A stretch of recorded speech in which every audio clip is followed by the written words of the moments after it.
వాళ్ళ ఫోటో వేసుకున్నారు. భూముల దగ్గర సర్వే రాళ్లు పెట్టి ఆ సర్వే రాళ్ల పైన ఫోటో వేసుకుని పైశాచిక ఆనందాన్ని పొందారు. నేను చేసే పని రాజముద్రతో పట్టాలు ఇస్తున్నా ఎవరు ట్యాంపర్ చేయలేనటువంటి పట్టాదారు పాసు పుస్తకాలు ఇచ్చి ఎప్పుడు కావాలంటే అప్పుడు మీ భూమిని మీరు చెక్ చేసుకునే పరిస్థితికి వస్తారు. ఇంకొక పక్కన మొన్నే సెట్టిపల్లిలో ఇచ్చాను, మొన్ననే వట్టి చెరుకూరు ఇచ్చాం. ఇలాంటివి కొన్ని వందల ప్లేసుల్లో ఉన్నాయి. ఆ సమస్యలన్నీ పరిష్కారం చేస్తాం. మన నియోజకవర్గంలో మీరందరూ ఒకసారి ఆలోచిస్తే దగ్గర 130 దేవాలయాలు. నేను ఎప్పుడు వచ్చినా మీరు అడిగేవారు, మేము దేవుడికి సరైన పూజ చేసుకోవాలి, మా ఊర్లో దేవాలయం రిపేర్కి వచ్చింది, ఆర్థిక సహాయం చేపించమని. అందుకే నేను ఒకటి ఆలోచించాను, ఇది మన సంస్కృతికి నిదర్శనం. వారసత్వ సంపద 34 కోట్ల రూపాయలు టీటీడీ శాంక్షన్ చేసి ఇమ్మీడియట్ గా ఇవన్నీ పూర్తి చేసే బాధ్యత ఈ ప్రభుత్వానిది. ఇదే కాదు, ఈ ప్రభుత్వం వచ్చిన తర్వాత తిరుమల తిరుపతి దేవస్థానం చాలా సమర్థవంతంగా నిర్వహిస్తున్నాం, పవిత్రంగా నిర్వహిస్తున్నాం. ఈ విషయం మీరందరూ గుర్తుపెట్టుకోవాల్సిన అవసరం ఉంది. ఒకప్పుడు కల్తీ నెయ్యి,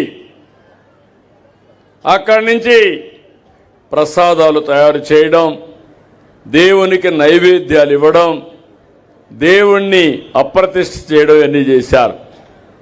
ఈరోజు అవన్నీ కూడా స్వస్తి పలికాం. అలాంటి వారిపైన యాక్షన్ తీసుకున్నాం. ఈరోజు మీరు చూస్తే స్వచ్ఛమైన నెయ్యి కానీ సాంప్రదాయాలు పాటించి భక్తుల మనోభావాల ప్రకారం అడ్మినిస్ట్రేషన్ రన్ చేసే పరిస్థితికి వచ్చాం. ఈరోజు పేపర్లో చూస్తూ ఉంటారు మీరు, ప్రసాదాలకు డిమాండ్ పెరిగింది.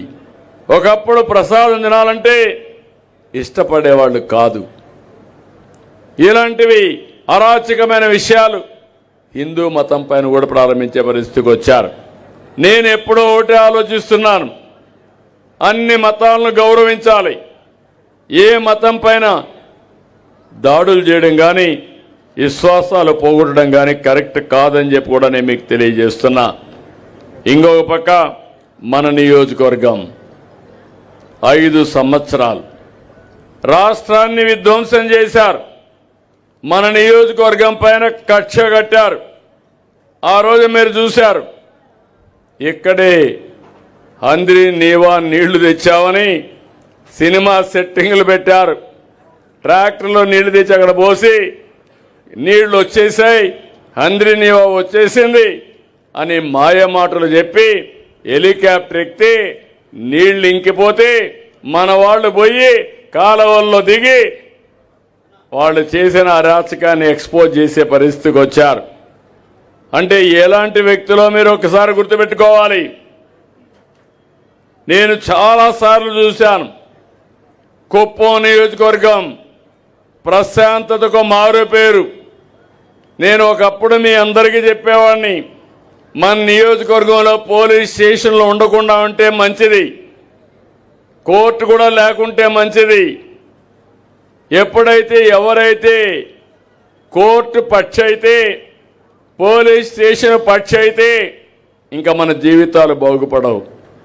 మిమ్మల్ని వాళ్ళు కూడా ఎక్స్ప్లాయిట్ చేసే పరిస్థితి వస్తుంది, అవమానాలు భరించాల్సి వస్తుంది. కక్షలు కార్పణ్యాలకు తావులేని ప్రదేశంగా ప్రగతికి ఆనందానికి మూలంగా తయారు చేయాలని మనం అందరం ముందుకు పోయాం. నేను ఒకటి ఆలోచిస్తున్నాను, అందరి జీవన ప్రమాణాలు పెరగాలి, ఆదాయం పెరగాలి, మెరుగైన వసతులు రావాలి. అందుకే మీరు చూస్తే ఆర్థిక అభివృద్ధి పైన శ్రద్ధ పెట్టాను. జిఎస్టిపి, దీనివల్ల మీ తలసరి ఆదాయం పెరుగుతుంది.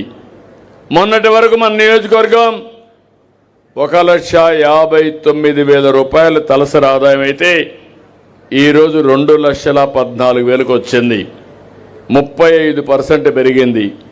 ఇప్పుడు నేను తీసుకున్న కార్యక్రమాలన్నీ సుజావుగా జరిగితే ఆటోమేటిక్గా కుప్పానికి మంచి రోజులు వస్తాయి. ఇంకా ఏ సమస్య ఉండదని